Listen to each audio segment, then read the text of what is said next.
Hi guys, welcome back to my channel. So today's video is going to be a super quick one, but one which will help to improve your crochet skills and just take them to the next level. And today I'm going to show you the knotless starting chain.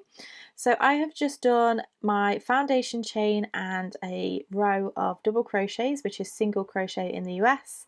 And as you can see here, the foundation chain looks really nice and neat, and we don't have that bulky knot at the beginning just here, which makes it perfect when you're adding borders and things, because you don't have that bulkiness in the corner when it comes to adding the stitches. So I'm going to show you how we do this knotless starting chain. First of all, what you want to do is make a loop in your starting chain like so, and you want to go ahead and place your hook in there. Now you want to hold your yarn how you would normally, and you want to go ahead and pinch that fold in the yarn and then just start to chain. So just chain as you would normally, yarn over, pull through, yarn over, pull through, yarn over, pull through. Once you have built that, you can then go ahead and just pull on the yarn slightly. Don't pull too tight because we want to keep that as a loose chain.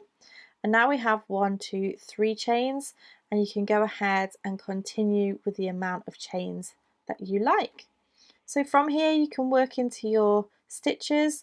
So I'm going to add those double crochets back in again so that you can see.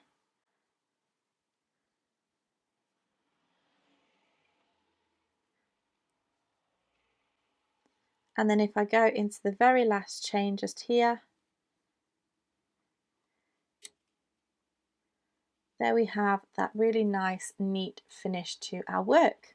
So as I say, this is a really quick one today. I really hope that you have enjoyed it and enjoy giving it a go.